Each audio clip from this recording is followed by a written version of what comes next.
If I was to describe the plant, the most apt description I've ever heard of it was that it's a pharmacological treasure trove.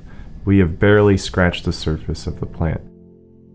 I had a certain amount of skepticism, but the more that I've been doing this, the more impressed I've been with the enormous range of conditions that can be treated and how effective it is for many people. Our public-funded research has come to recognize so many values of the materials of this plant. In 800-size patient trials going on in multiple sites, that data is there. This has been around for thousands of years, and I think that a lot of people don't realize that. I have a lot of MS patients getting out of wheelchairs, and it's on and on and on and on.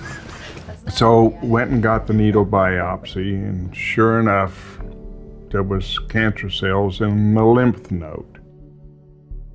It's starting to go away. The doctor, he can't believe it. All the doctors, they've all said the same thing. We don't know that much about it, but don't stop. If it's working, don't stop. Over the years, we tried close to 12 medications, including morphine, just to knock her out because nothing helped. From the first few drops, the seizure just stopped. I was like, wow. It was like pulling the plug out of the wall. It was just not there anymore. Our world will change. I think the world will change if people would be able to have it. If I would have had this as a medicine, known how to use it as a medicine the way I do today, when I first started playing the game of football, I could have, in my opinion, defeated everything that has interrupted and interfered with my career. It can be a preventative for all kinds of conditions. Alzheimer's, arthritis. If you have cancer that runs in your family. And I got my scan report back and I had 20% shrinkage of my tumors from this tincture. God said to begin with, he put all the medicinal plants on earth to help us, so it was just a matter of finding the right one. I didn't need to be persuaded or convinced that this is something that is going to make even a revolution in medicine. So this is why we fight, and this is why we try to make change, because there's so many other people who don't have this knowledge and who have, the medicine is accessible to them, but a lot of them are maybe afraid, or it's something new and it's something different, and the stigma. I'm risking jail in order to save my life. Number one, I'm a firm believer in it. Number two, it's something that needs to get out to the world. It needs to get out to the world. Hello and welcome to the Sacred Plant Healing Secrets Exposed. I'm your host, John Malanka, and over the next 7 episodes, I'll guide you through an educational journey that shows you how this sacred plant interacts with our immune systems and aids in the treatment of many diseases. You're likely wondering why we haven't yet told you what the sacred plant is, but I promise by the end of this episode, you'll know exactly what the sacred plant is and why we had to keep it a secret. In the first episode, The Sacred Plant Revealed, you'll hear medical experts, patients, and scientists describe one of the most healing plants on earth. The information we're about to share could ease the suffering of millions of people. It could also change your life, as it has mine.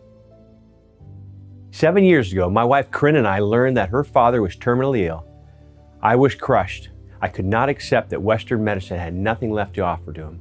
I searched for anything to give us hope. I was praying that the sacred plant would give my father-in-law some comfort in his final days. What I never expected is that it would actually save his life. After experiencing this miracle, Corinne and I founded a nonprofit organization devoted to helping patients access this natural and healing medicine. So when the founder of the Sacred Plant asked me to host this series, I knew it would be a perfect fit with our goal of sharing this vital information with a wider audience. The Sacred Plant's mission is to expose the truth about this ancient medicine that has been used by civilization for over 5,000 years.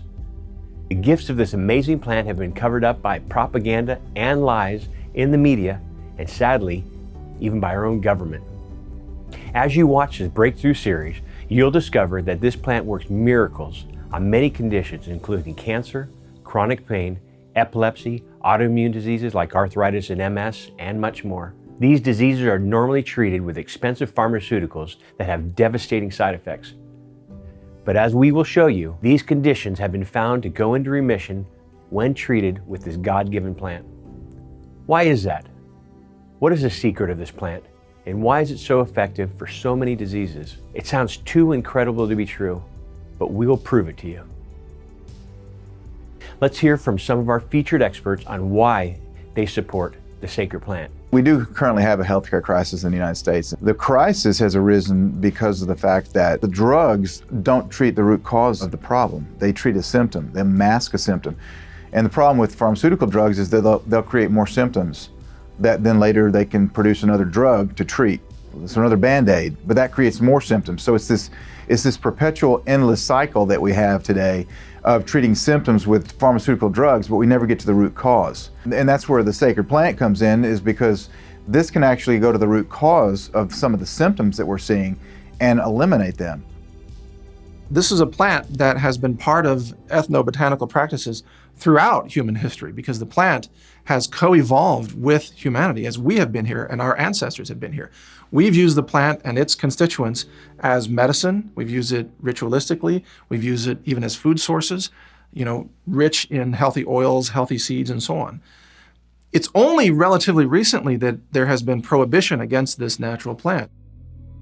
My wife and I did not hear about the sacred plant from our doctors. We heard about this plant from our own research, just like you're doing now.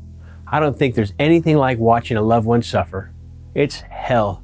My wife had to watch her father, her hero as a child, and still to this day, suffer. No one should experience anything like that when help is within reach. It's here.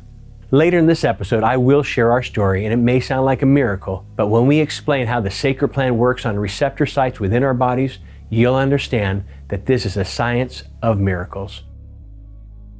This uniquely sacred plant has actually receptors in our body that have been hardwired over eons of time to access these compounds and utilize them to balance out our system. So it's unique among all of the thousands of natural substances that cultures have used to heal themselves. In my science lab, we've looked at a lot of different botanicals, a lot of healing medicines. When we look at the sacred plant, we find that it has the most astonishing healing molecules that Mother Nature has found ways to rearrange using the same elements, carbon, hydrogen, and oxygen. They're just rearranged differently. So the sacred plant is sort of a recoding of the information system of Mother Nature that's compatible with your body and your mind. It's like high-level software that is actually programming you to heal.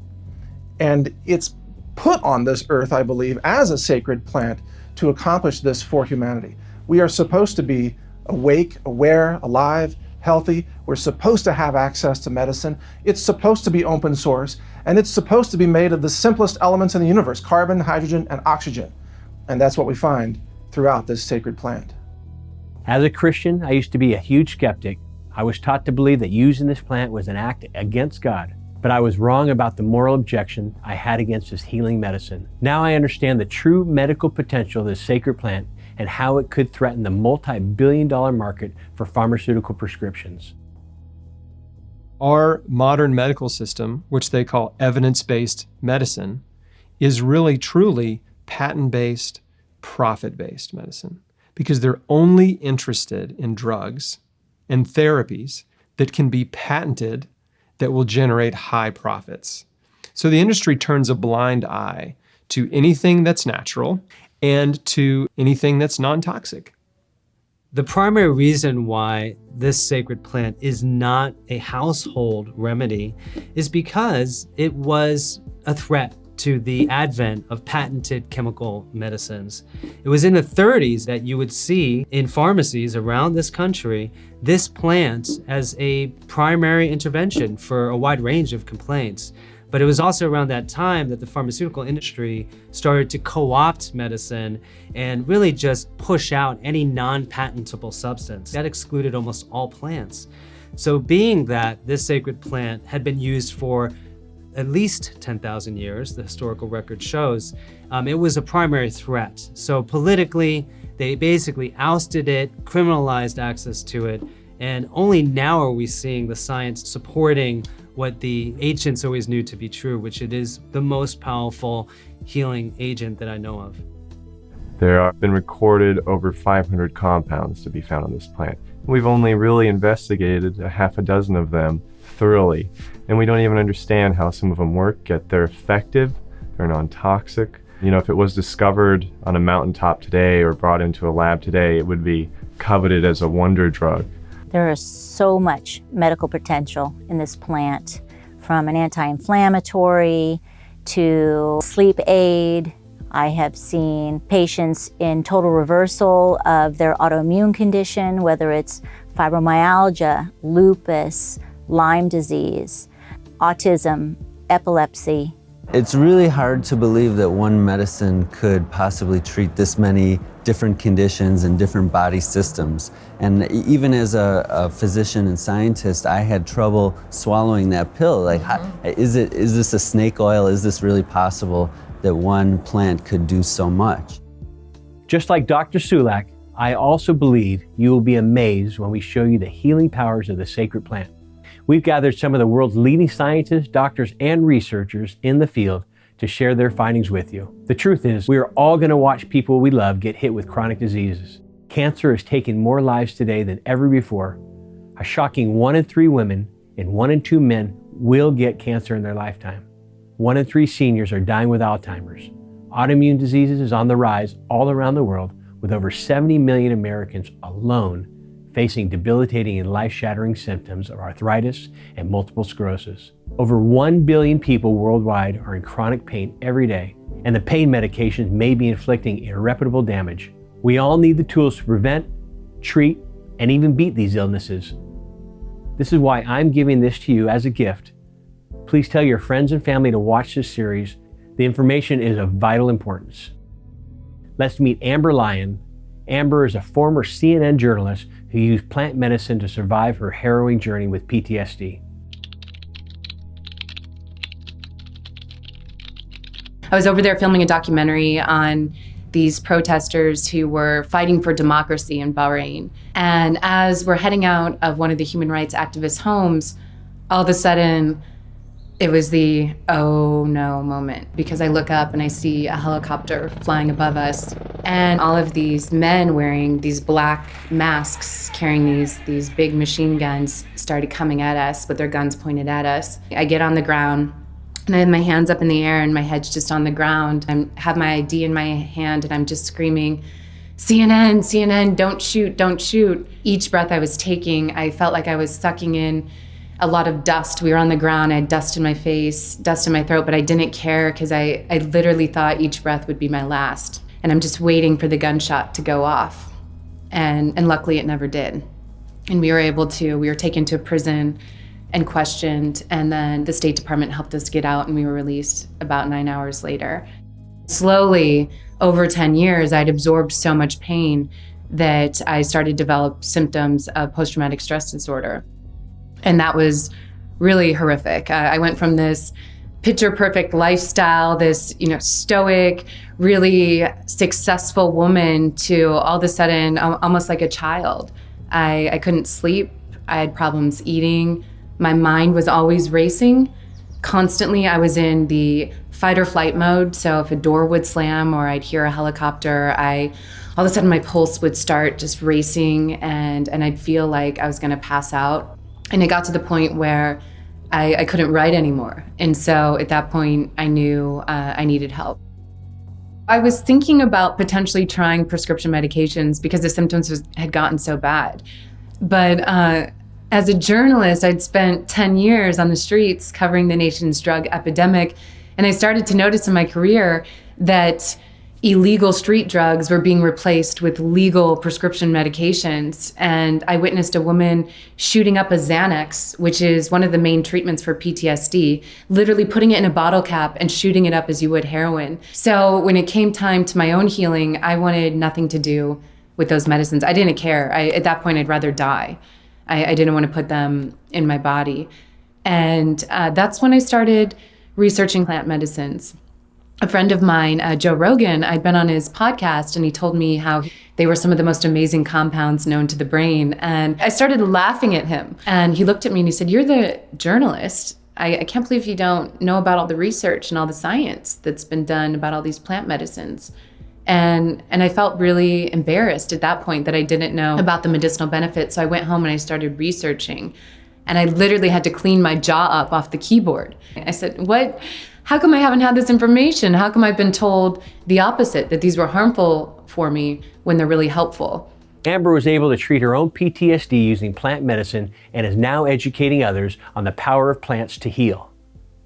We will hear more stories about how the sacred plant treats PTSD and anxiety in episode 2. I'm constantly amazed at this plant's ability to heal. Here are a few of the people that you'll meet over the next 7 episodes. After you hear their stories, you'll understand why finding out about the sacred plant changed their lives.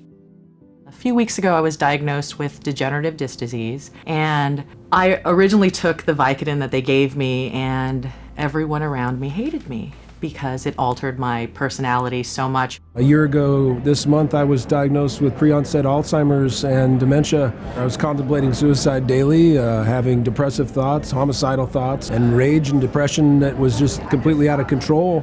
When I was 16, they found that I had juvenile rheumatoid arthritis and lupus.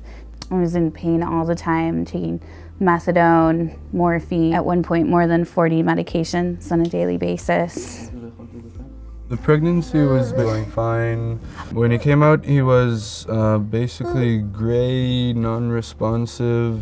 We took him to emergency room, and after a couple of hours, he started having seizures. They had an MRI, and they found very widespread damage in his different parts of his brain.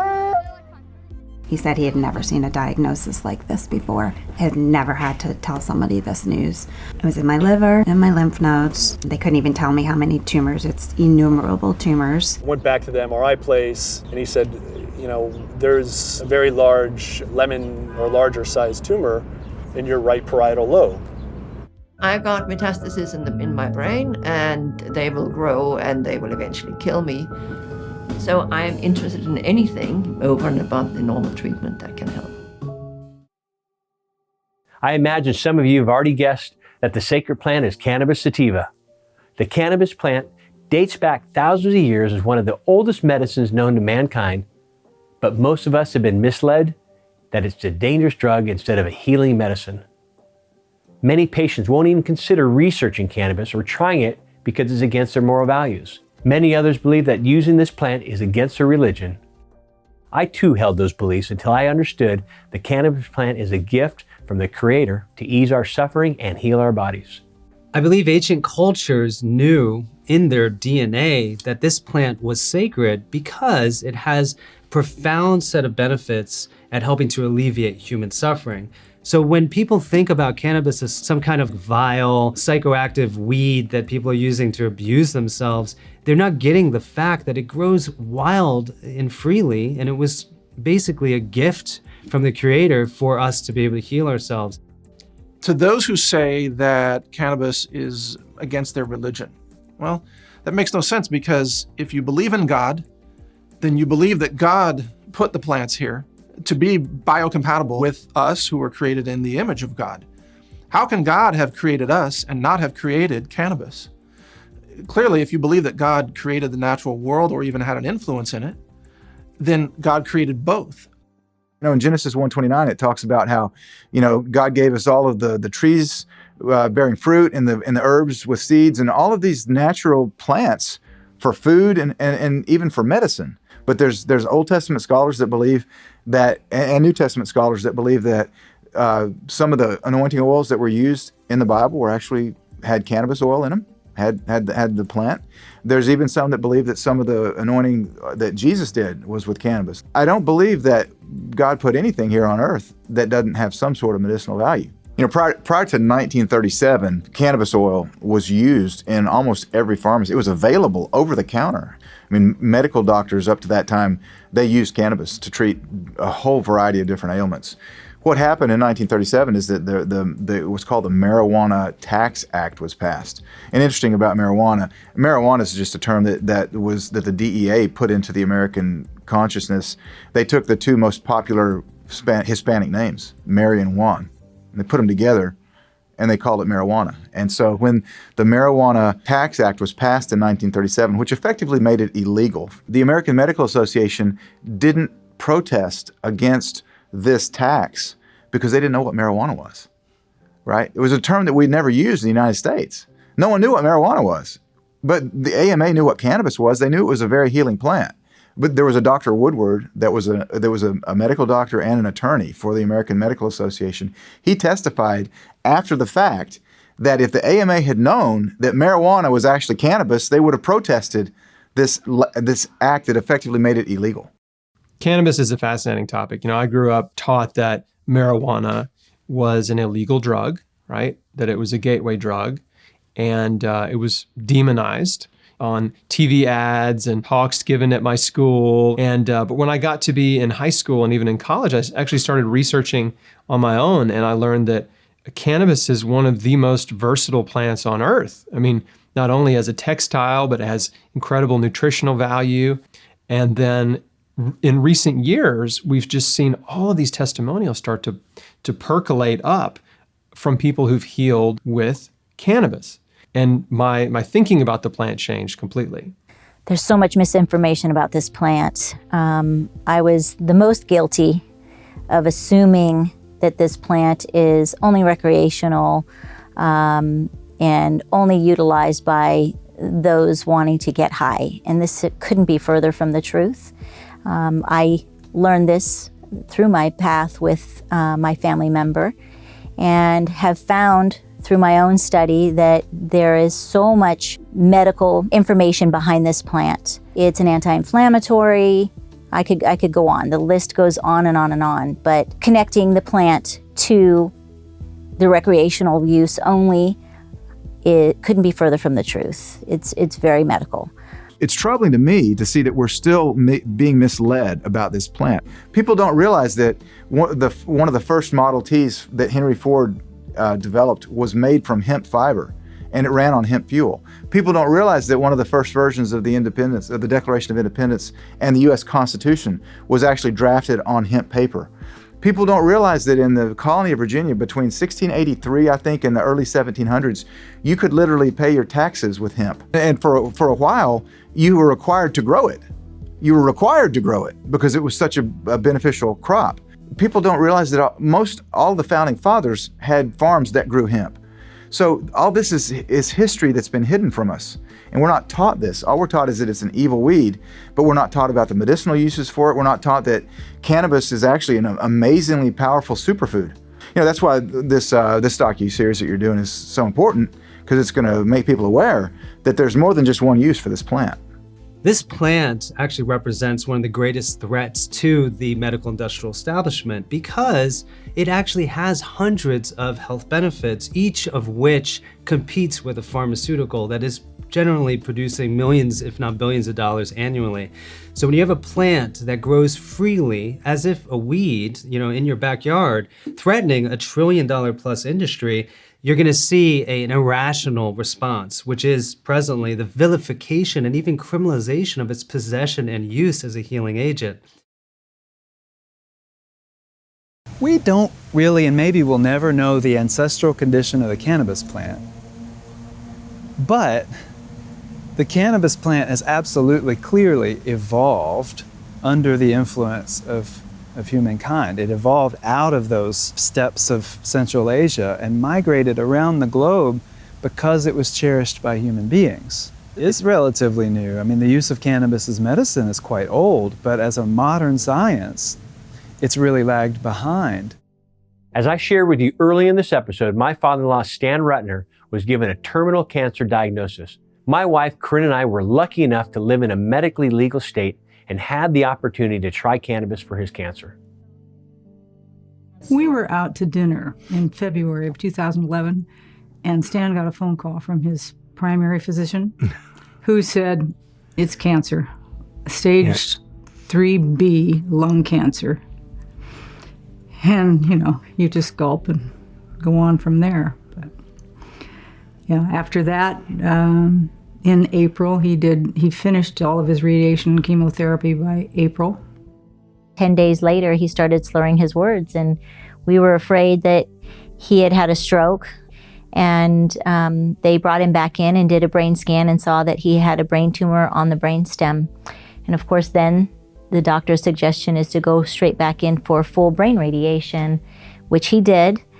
And my dad was sent home on hospice care. They said there's nothing more they could do but give him prednisone. He was wasting and on full-time oxygen and literally withering away before our eyes. So thankfully, John had the wherewithal to ask the oncologist about medical cannabis, because we had stumbled on a statistic that said 40% of cancer patients pass of malnutrition before they pass of their cancer. And we thought, okay, if Dad could eat and drink fluids, he could pass peacefully. And that was all we were looking for, was some comfort so he wouldn't suffer. Corinne and I went into panic education mode, and we went and obtained some coconut oil capsule, which was infused with raw and heated cannabis. There was no guidance, no direction, no help. So we gave him about 3 to 4 milligrams of this coconut oil. Once a day. Once a day. And within 24 hours he was eating. We accomplished our goal that we wanted him to eat, up his appetite, his complexion came back, his mood came back. Within 8 days, he was off his oxygen. And I remember going over to their home and seeing him shuffling around the room. I said, well, don't get too excited here. And he said, well, something's working. And so we thought, fantastic. And his life kept on improving. He started driving again. Yeah. He started getting out of the house. I think he even rode a bike. Which I do remember that. He rode a bike, and I believe he even swung a golf club a few times as well. I think so. And at the 6-month mark, hospice actually fired him as a patient because he was coming over once a week to play cards with Stan, and They had no idea where they were coming anymore. He was living what looked like a very normal life. So we did get cannabis oil at the 6-month mark and gave him a very minute amount. We didn't know how much we were on the right track, but we instinctively gave him a microdose of cannabis oil, a tiny drop about the size of a sesame seed, under his tongue before bed. He never changed from that. That's all he ever took. And at the 9-month mark, there was a report from the oncologist, and my dad was never going to be scanned again because he knew he was terminal. He was just going to enjoy life. But apparently he went behind our backs and got scanned, and the report read no evidence of recurrent disease. So he was cancer-free after 9 months of cannabis treatment, and that was over 6 years ago, and he's 84 now. Brain cells keep regenerating. It's just wonderful. He exercises every day, or almost every day, doing lunges and squats, and his doctor, his primary physician, has said that, or it was your oncologist, I guess, has said he had a 1% chance of being where he is today. Yeah, it was that. But I remember that night when your mother shared with us, you guys have saved your father's life, and that's It's big for John because he lost his father shortly before that. so that alone is something that I'll cherish for the rest of my life. I mean, that is a gift, and we have a great life now with my father-in-law. He's 84 and a half, and we count all half birthdays. But he's living life again. He's been given a second chance of life, and he's loving every minute of it. One of the most exciting areas in cannabis research is looking at the anti-cancer properties of the plant. In episode number 4, we will explain the science behind how the plant works against cancer. Now let's meet Patricia Crone, a scholar at the Institute for Advanced Studies in Princeton, New Jersey. Patricia has been diagnosed with terminal lung cancer, and we will continue to follow Patricia's journey throughout our 7-episode series as she researches and seeks out medical cannabis to save her own life. Oh, my name is Patricia Crone, and I have terminal lung cancer, which is not a very good type of cancer to have. And I got metastases in my brain, and they will grow and they will eventually kill me. So I'm interested in anything over and above the normal treatment that can help. And this is where marijuana comes in. I wanted not to get high, but to get well. Chemotherapy was terrible, undilutedly terrible. Now, voila. They cut out a third of my lung and a lot of lymph nodes. Then I had another scan, MRI. Every time I have one, I get more nervous about the result. It showed that I had more metastasis in my brain. It was very depressing, and they condemned me to whole brain radiation.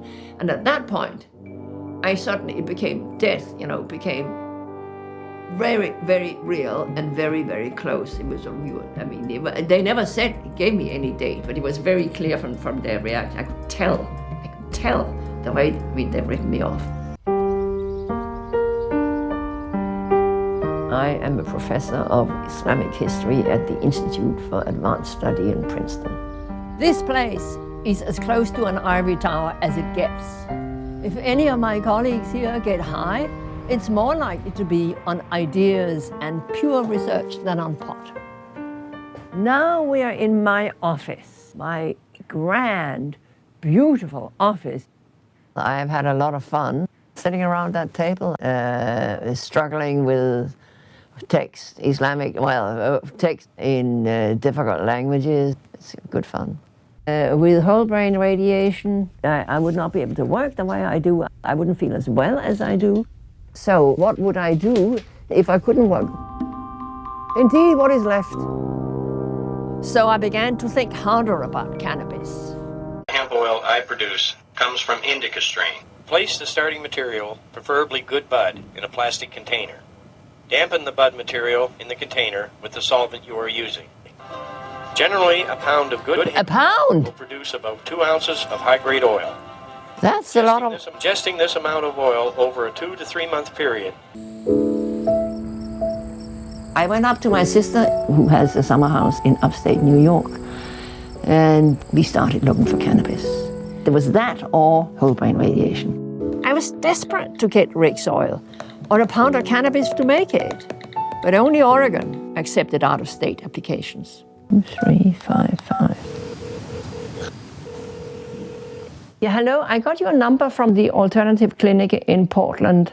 I'm looking for a grower in Oregon, a person to grow cannabis for me that I need for medical purposes. I'm not sure there's anything we can do. They said would be able to get me in contact with a potential grower. We don't provide growers like that. We don't really put people together as much.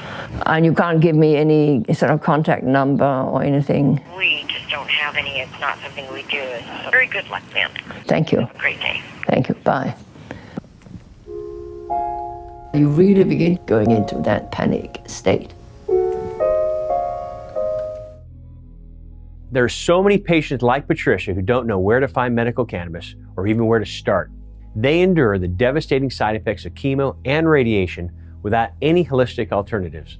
In episode number 5 and 6, we will cover recommended formulations and dosing for cancer patients. But first, let's meet our experts featured in this series and learn how they got interested in studying cannabis. Just like me, many of them had previously been highly skeptical. Now, I must say, when I saw a front page article on High Times in about 1975 with a long list of conditions that cannabis would be useful for, and then I thought these people are just using this as a propaganda tool. Well, every one of the 25 conditions that they had on the front page of High Times that I thought they were pulling my leg, I've turned out to have people who are patients of mine that I've treated. You know, I got very lucky with the medication that I found now. It's the perfect strain for me. I trained at UCLA pretty much all the way through in straight blood and guts internal medicine. For 35 years, I've been doing this medicine shtick. And for every other patient in every other chair, under every other situation, it's not only okay, it's absolutely expected that I tell them everything I think. Now, I could be wrong, but my best judgment. That's why people come to anybody to get their best judgment. That's what the Hippocratic Oath clearly tells us, that the physician is to take care of the patient without regard to his benefit or loss in the end. I mean, yeah, people say I'm a cannabis physician, but I'm an internist who's now added some very useful tools to my toolbox. I'm very curious about the antimicrobial and anti-infection properties of cannabis. So we're living in an era now of antibiotic resistance and an era of chronic infection. So first of all, the osteopathic tradition has a history of looking for new solutions to prevalent problems in healthcare and really digging into the physiology and the anatomy of the body and realizing the most basic premise that healing comes from within, that we have this incredible inner pharmacy, and how can we stimulate that inner pharmacy to have the healthcare solutions rather than just suppressing symptoms with drugs, which is kind of the current treatment model in medicine. So we had a background and understanding of the endocannabinoid system and recognized that this is an integral part of health and healing. And then after residency, when I started my private practice in Maine in 2009, we were basically in the right place at the right time. That was right when a law had passed that expanded Maine's medical cannabis program. And at that time, suddenly there was only one other physician in the state that was willing to certify, and now we had hundreds of patients at our door that were looking to use this medicine. And we were just blown away by the things we were seeing. One of the most common diagnoses that qualifies in Maine is for chronic pain. That is our most common diagnosis. I think second most common is PTSD, about 17% of our patients.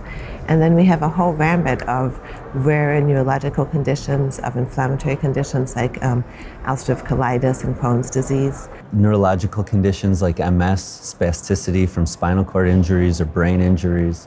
We see inflammatory conditions. Now, cannabis isn't just one medicine. It's not just like a one-size-fits-all, you're gonna use cannabis and you're gonna get better. Within this plant, there's so many different compounds that we're just starting to learn more and more about. The effective dosing range is incredibly broad and safe, and the side effect profile is pretty mild, especially compared to a lot of the alternatives.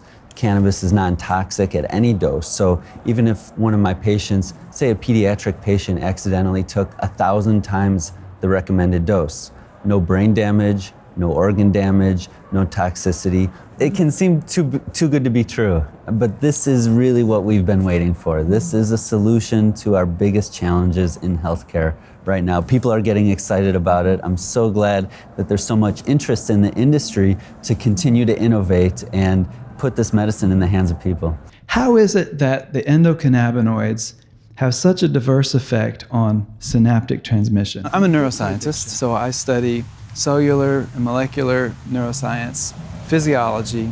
I come into this field as really a drug addiction researcher. I got funded by the National Institute on Drug Abuse. I've been a drug abuse researcher, and that's where so much of this has come from, because there's been such institutional bias, a pernicious kind of institutional bias towards researching cannabis to figure out why it's wrong.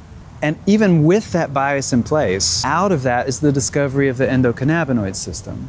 And I was kind of in the right place in the right time to be privy to some of the early discoveries of endocannabinoids. When I started getting into this field in the mid-90s, that's how young it is, mid-90s, I'm going into the field and going to neuroscience meetings and saying, but have you looked into the endocannabinoid system? Because cannabinoid receptors are in this brain area you're looking at. They mediate plasticity. Maybe it would be something to look at with your particular study, like Tourette syndrome. And the response I would get, and others in my field would get, was usually along the lines of, well, I don't study addiction. I don't study marijuana. I'm not interested in drug abuse, whatever. Well, for the first 5 years, 4.5, 5 years that I was using cannabis as a tool in my internal medicine practice, I mean, there was no alternatives other than to tell them about different strain types and gross generalities, sativas for daytime, indicas for nighttime. And by the way, the reason they're named those are 3,000-year-old Sanskrit terms that mean daytime and nighttime. They made it very easy for us. But everything's been crossed a million times, and you can get very high THC sativas that agitate people where you used to think it was indicas, and it comes ultimately down to the chemistry. Next, let's meet Kristen, a woman who at one time was so ill, she took 40 different medications to treat all of her various conditions. Let's see what happened when Kristen moved to Northern California to try using the sacred plant.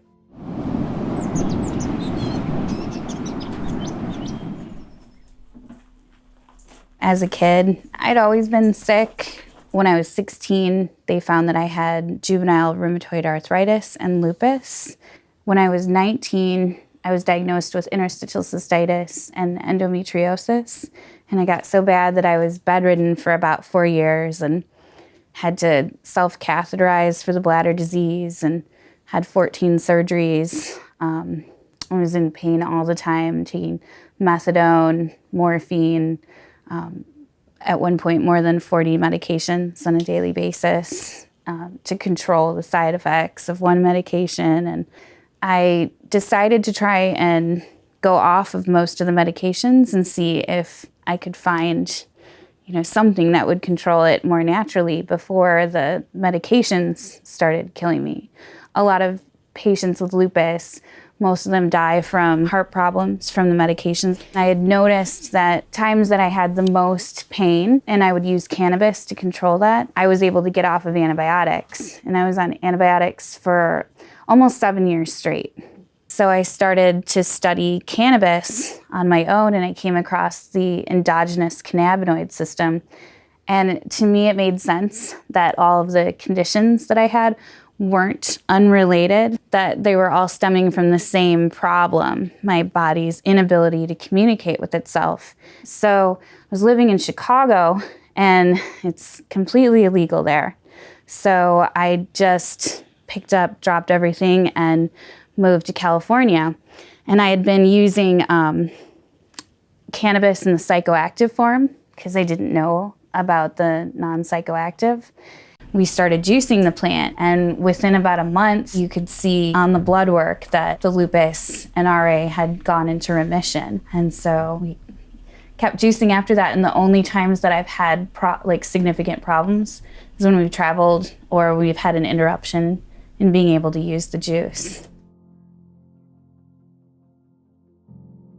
As your host, I want to take a minute to check in and ask if you're enjoying the first episode so far. I hope you're learning a lot of vital information and are excited to watch our next 6 episodes. Do you know someone who would benefit from this series? Is there one or more people in your life that come to mind who are suffering right now, who need hope and a new solution to their health challenges? Please share this series with them and everyone you care about on Facebook, Twitter, and other social media sites by clicking the links below.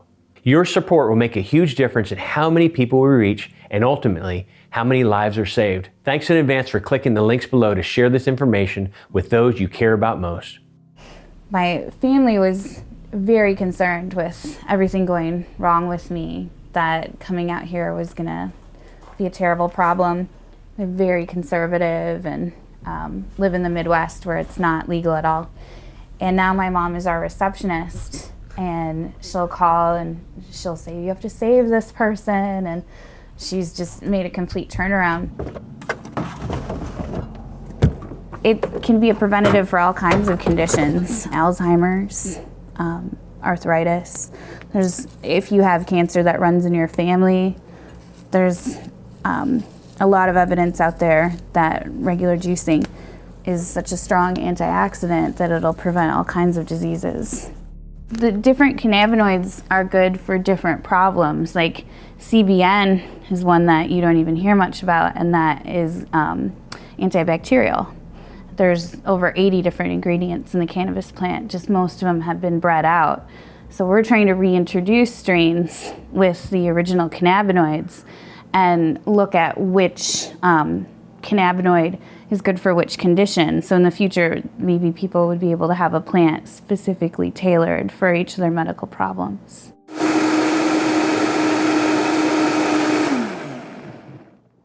It's non-psychoactive for one thing, which means that there's no high associated and the fetus won't feel anything. And their pediatrician is aware that they get juice and that I did it in pregnancy. And they're both extremely smart, healthy. And I have an obstetrician, and I've consulted at UCSF with the high-risk obstetricians there. And they've agreed that because of my immune system and the different conditions that I have, the drugs that would normally be used to control that in pregnancy are very risky, or at least potentially have some risk. While this, we know, controls my immune system and doesn't have any known side effects. And I feel like if I can use this instead of that, I feel like it's a safer choice for my child. Kristen realized that many of her conditions had a common cause. They were all linked to the endocannabinoid system, which we will cover in greater detail in episode 2. Once Kristen ingested phytocannabinoids from the cannabis plant, her immune system was able to function properly and her disease went into remission. Same phenomenon has happened in people all over the world. In this series, we'll meet many more success stories just like Kristen. People whose health deteriorated while they were fed a steady stream of pharmaceutical drugs until the sacred plant turned everything around for them. Unfortunately, many patients are not able to legally grow their own cannabis and are unable to access the plant in any form. Many patients read about the benefits of cannabis, but then struggle to find a way to acquire the plant. This is a heartbreaking situation which we will expose in episode 5. Now let's hear more from our experts on the cannabinoids in the plant and how they interact with our bodies on a cellular level. So the endocannabinoid system is a real physiologic system that was discovered over 20 years ago.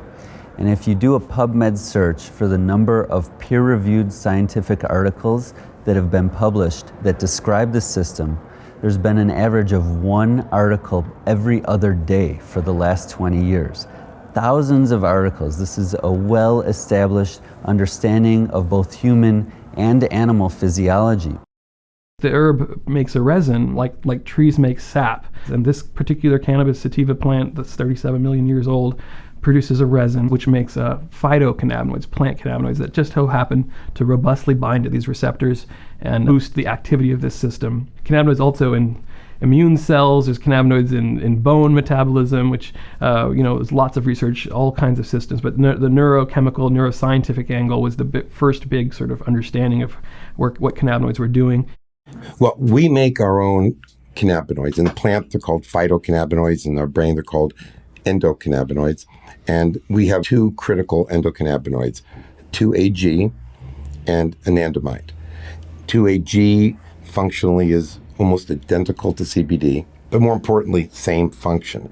It's very interesting because when you're treating people with estrogen deficiencies, adrenal deficiencies, thyroid deficiencies, whatever, we all understand that one of the issues is when you take external or exogenous medication that we produce internally, it's like a thermostat. So we stop making it, which has consequences at times. And it's not that it's the end of the world, and mostly with endocrinology you can handle that. But CBD, and there may be other molecules that do this, I just don't know of any, is actually causing the release and the balance of our own internal cannabinoids, which is remarkable. The endocannabinoid system really is a very integrative system of homeostasis that seems to act on just about every physiological system we know to promote the well-being of the whole organism. As recently as 1937, cannabis tinctures were commonly used by doctors in the US and were an integral part of the pharmacopoeia. So what happened? How did this plant-based medicine become prohibited and criminalized? Let's go back to scholar and cancer patient Patricia Crone as she investigates the behind-the-scenes agenda that resulted in cannabis becoming illegal. My problems getting cannabis really started in April 1937, when Congress proposed a heavy tax to make it unobtainable. Cannabis-based medicines were already losing out to regulation and modern standardized drugs. But still, the tax was fiercely opposed by the American Medical Association. They sent their chief of their legislative council, a doctor and a lawyer, to Congress. And he said, yes, there are other drugs that can substitute for some of its indications, but that it would remove a valuable medicine from the doctor's black bag. And they also went on to say that there's future uses that we will probably discover that will be foreclosed. Unfortunately, the law was passed, but the American Medical Association was on record saying that they opposed this position, that it had medical uses. And that was back in 1937. And that's really when the drug war started. Okay, DuPont, we're all familiar with DuPont. What did they do in the 1930s? They had patented a process for developing plastic, rayon, Dacron, nylon, all these different fabrics from oil. Now, the cannabis plant, the hemp plant, was also, you could also make fibers from the hemp plant. This was a huge competition with DuPont's patent on the use of oil, petrochemicals, to produce these fabrics. Andrew Mellon, DuPont's chief investor, Secretary of the Treasury, his nephew-in-law was named Harry Anslinger. Harry Anslinger was appointed by the president at that time to be the head of the Federal Bureau of Narcotics, which later became the Drug Enforcement Agency. The Treasury Department intends to pursue a relentless warfare against the despicable, dope-peddling vulture who preys on the weakness of his fellow man. Harry Anslinger was the leader of the Bureau of Narcotics and Dangerous Drugs, BNDD, for the 30s, 40s, and 50s. Now, Anslinger was behind the Marijuana Tax Act of 1937, the federal prohibition that became federal marijuana law for the mid-century. Yeah, he was overzealous with marijuana, but there was ignorance at the time as to what the drug was, why it produced the reactions that it produced. From ignorance comes hysteria. The hysteria didn't start with Harry Anslinger. Well, Harry Anslinger, originally his interest was in hard drugs, heroin and morphine and stuff. He was not interested in marijuana.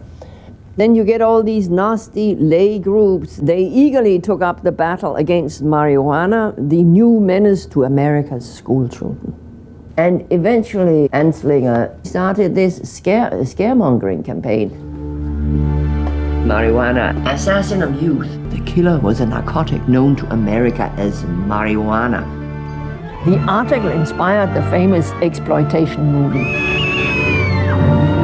There was this idea that people would smoke hash, then they were transformed into homicidal maniacs. And marijuana was a recipe for insanity, as he said. Harry Anslinger thought it was a horrible, evil thing, and whatever they could do to convince people not to use it was fine with him. Harry Anslinger's scare tactics worked. Marijuana, the menace, won out over marijuana, the medicine. Already by 1942, cannabis was out of the American pharmacopoeia. Cannabis had lost all connection to medicine and was now only a dangerous drug. In 1970, Congress overhauled our federal drug laws and created the Controlled Substances Act. And the idea was that some drugs had a potential for abuse, and therefore they needed to be controlled. The amount of regulation was going to be based on how dangerous the drug was. Now, in that regulatory frame, there are 5 schedules. Schedule 1 is the most restrictive. That's for drugs with no medical use and the highest potential for abuse. And so heroin, for example, is a Schedule 1 drug. So the Nixon administration sends Congress a letter, and they said, we understand that marijuana doesn't really fit in Schedule 1, probably doesn't even fit in Schedule 2, because it lacks the high potential for abuse. But we want you to put it in Schedule 1 now for the time being. Then Congress should reschedule it, or the administration should reschedule it, but no one ever did. America's public enemy number 1 in the United States is drug abuse. In order to fight and defeat this enemy, it is necessary to wage a new all-out offensive. The recommendation of the Commission in its first report is that we do not feel that private use or private possession in one's own home should have the stigma of criminalization. So Nixon called in the chairman of the commission into his White House Oval Office, and this conversation was caught on the Nixon tapes. We want to demythologize marijuana, but if they get the idea of just a bunch of do-gooders that are going to come out with a, quote, soft on marijuana report, that'll destroy it right off the bat. You can hear him tell Schaefer that they had better not come out with a report that's soft on marijuana.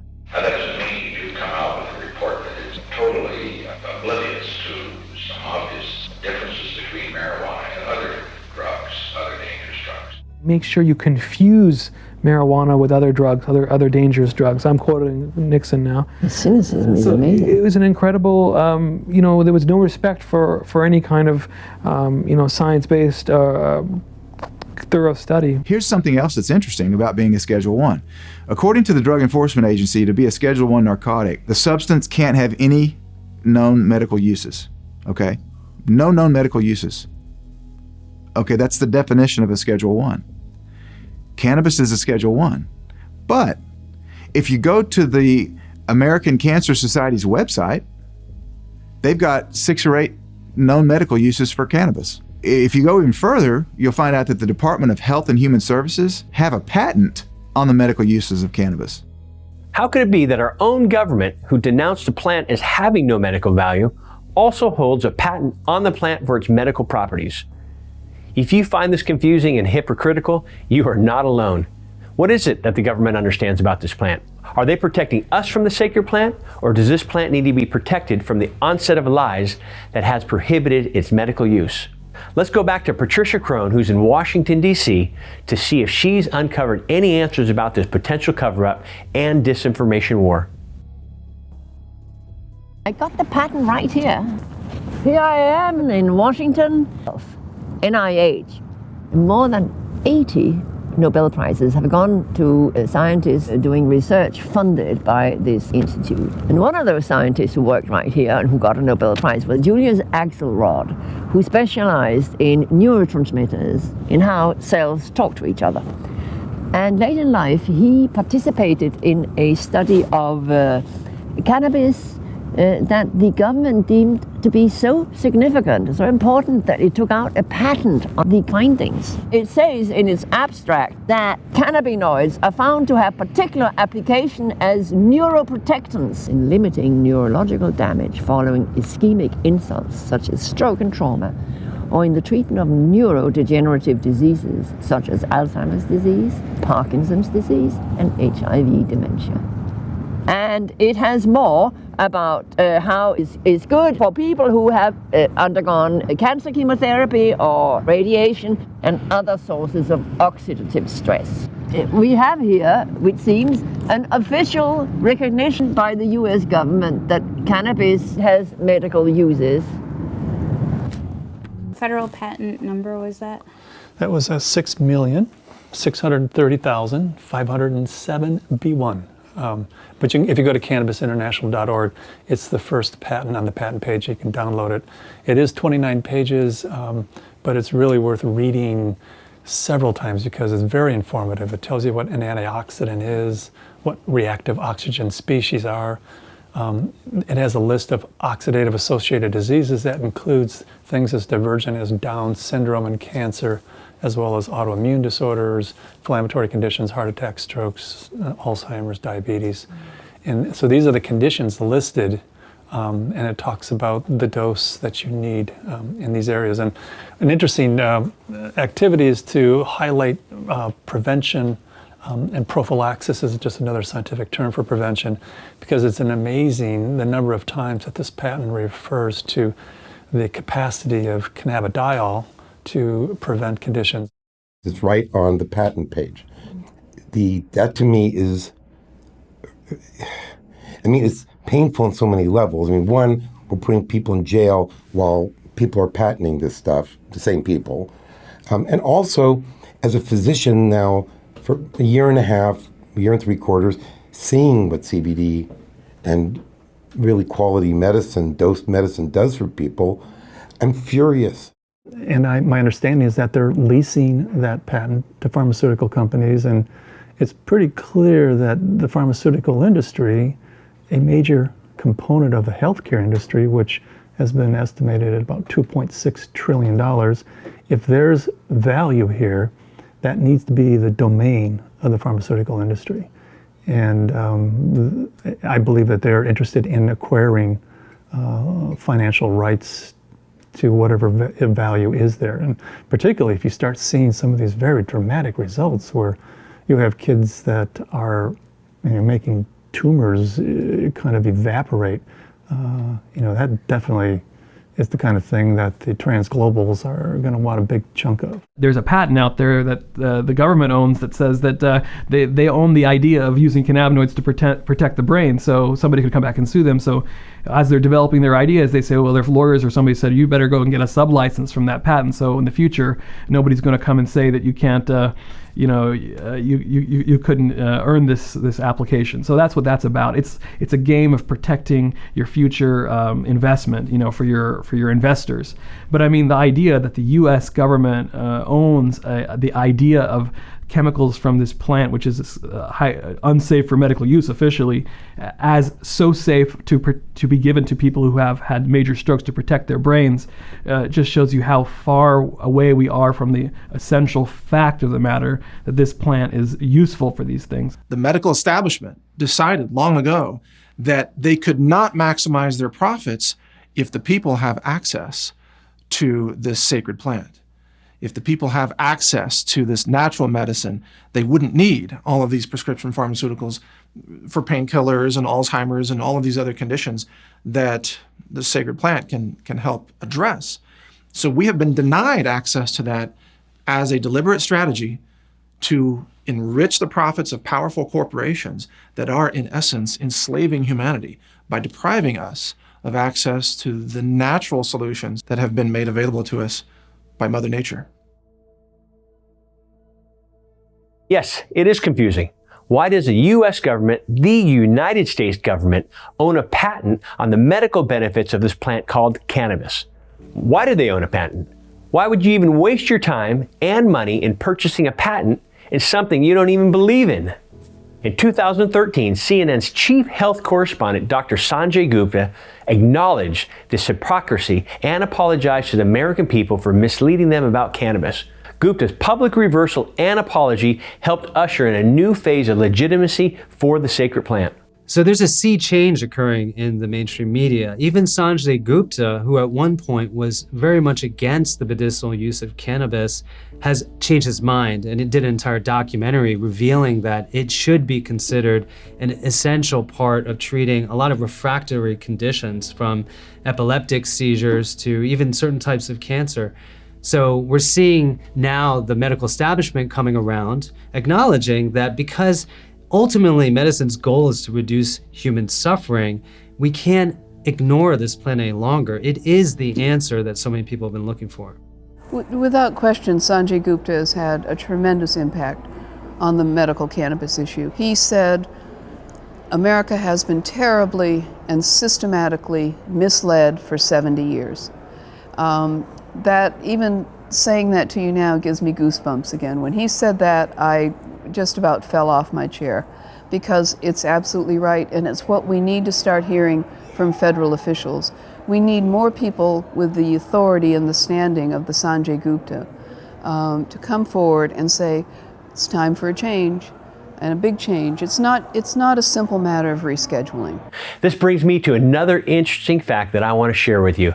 The federal government has been legally providing medical cannabis for a handful of patients for many years now. Yes, I know that given everything we've just shared with you about the government's position on cannabis, this is very hard to believe, but it is true.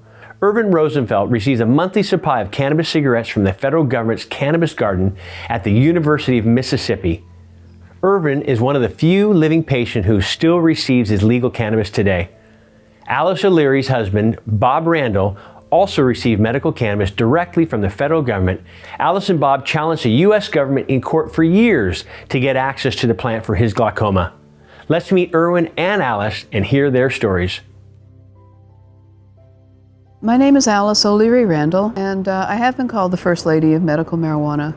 And the reason for that is that my late husband, Robert Randall, is the acknowledged founder of the medical marijuana movement in America. Robert was a glaucoma patient. He was diagnosed at a very young age, at 24, and was told he'd be blind by the time he was 30. And he accidentally discovered that marijuana seemed to help his vision.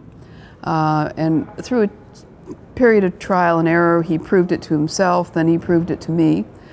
And we did what we could to keep ourselves in supply. But there were periods of drought, and that's when we really knew that it was helping him.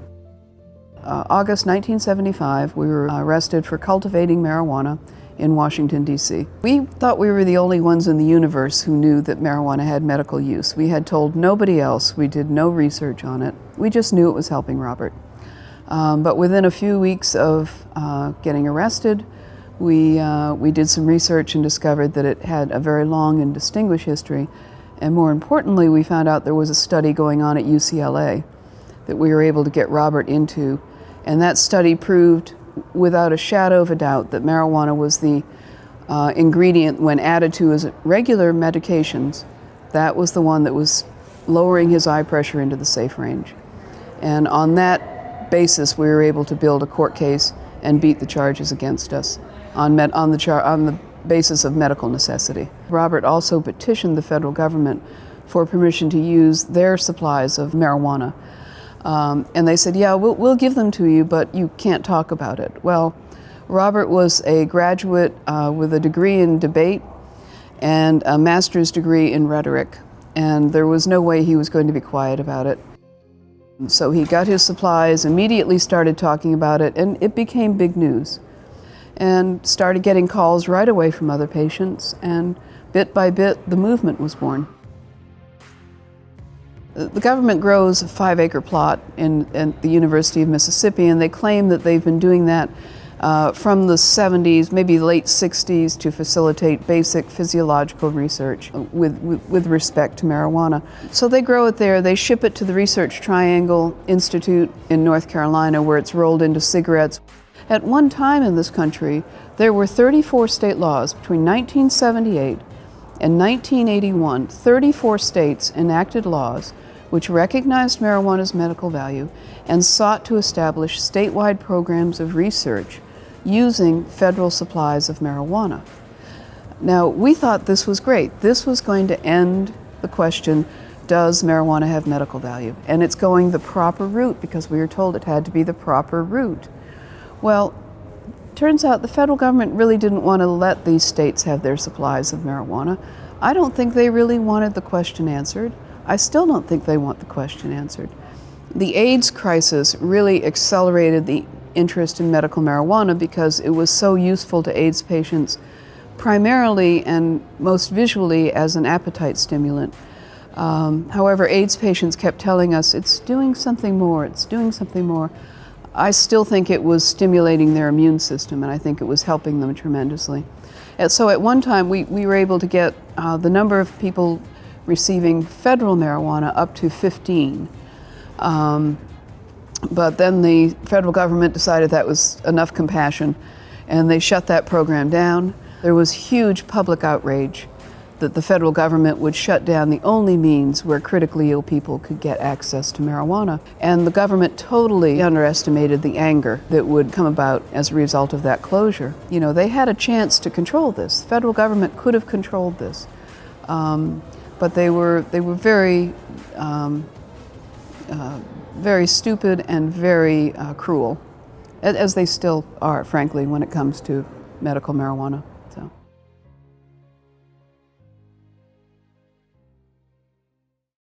I was the second patient in the United States to receive medical cannabis from the United States federal government. My protocol started in November 20th, 1982. So I've been getting 10 cigarettes per day for almost 33 years. Adequate. Government weed is adequate. I'm not going to say it's top-notch because it's not, but it works, and that's all I care about. I have a severe bone tumor disorder, so it serves as a muscle relaxant, anti-inflammatory for pain, and it's kept the tumors from growing. And I don't get high off any cannabis, so it really doesn't matter. I mean, if it was better quality, I might be able to ingest less, instead of 10 a day. But at least it works, and I'm thankful to have it.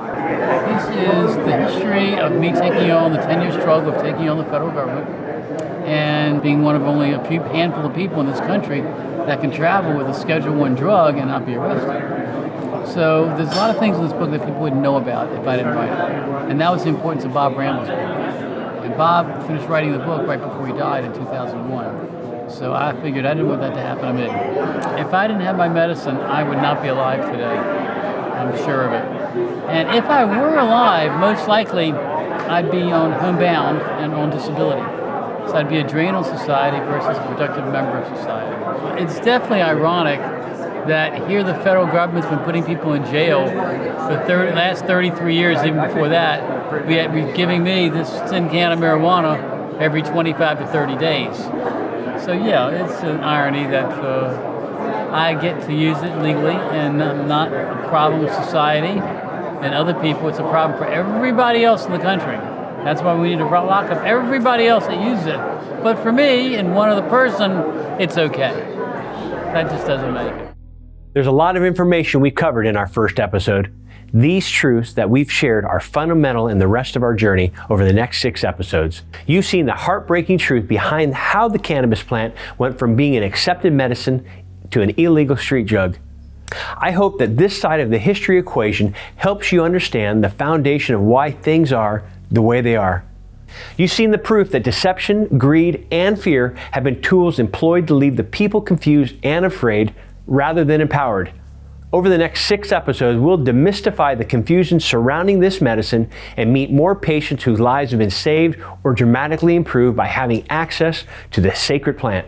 We aren't sure how long this information will be available because there are people who don't want it to get out there. So please help us by clicking the link below to share these episodes widely. Under the corruption of the pharmaceutical industry, humanity has only become more sick, more demented, with more cancer, heart disease, Alzheimer's, brain disorders, psychiatric disorders, a lower quality of life, and less awareness and awakening. And it's because we've been deprived access to these natural medicines, these incredible molecules in the natural world that really make so much of chemical medicine obsolete. The biggest problem I see in the medical industry is that patients are made to be powerless.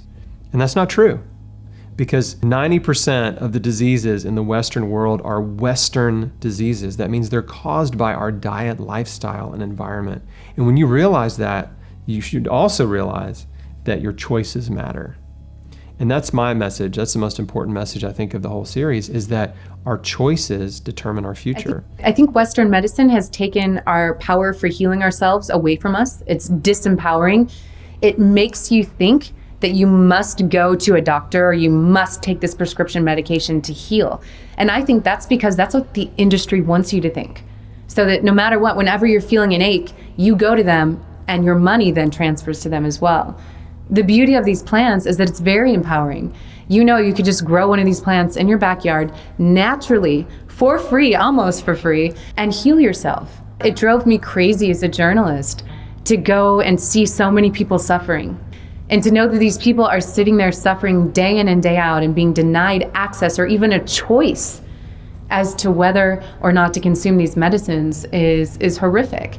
And that's costing us lives. And I think it's a human rights tragedy. I'm really excited about sharing this next episode with you. In episode number 2, How It Fights Disease in Your Body, we'll learn about the secrets of the endocannabinoid system. This is the internal system in our bodies that plays a role in almost all diseases. We'll explain why the discovery of the endogenous system that produces our own internal cannabinoids was a game changer for researchers. We are also going to talk about one of the most deadly plagues in the world today, the opioid epidemic. There are currently nearly 100 deaths a day from opioid overdoses. What if I told you that this sacred plant could totally reverse those statistics? We'll meet patients whose lives were destroyed by opioid pain medications until they discovered cannabis. These patients include NFL players and celebrated physicists. You'll be amazed to see how they learn to control their pain and reclaim their lives with cannabis. We will also check in with stage 4 lung cancer patient Patricia Crone to see if she was able to find a source for cannabis to treat her advanced cancer. You will also learn some vital truth in this upcoming episode, so make sure you don't miss a single moment of it. Our world today is stricken by so much sickness and suffering, but much of it isn't necessary. And by supporting this documentary series and watching it and sharing it with others, you may be able to help save your own life or even enhance or protect the lives of others whom you love and know, people who need to be awakened, who need to have access to this amazing information.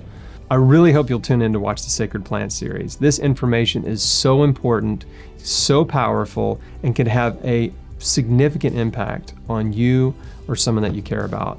So tune in, don't miss this. Did you enjoy episode 1? Did you learn something new that will better empower you to help yourself and your loved ones? If so, we need your help. There are millions of people all around the world right now who are suffering that need this vital information. For many, it could be a matter of life and death. Please spread the word by sharing this series on Facebook, Twitter, and other social media sites by clicking the links below. Your support will make a huge difference on how many people we reach and ultimately how many lives are saved. Thank you in advance for clicking the links below to help educate and empower more people.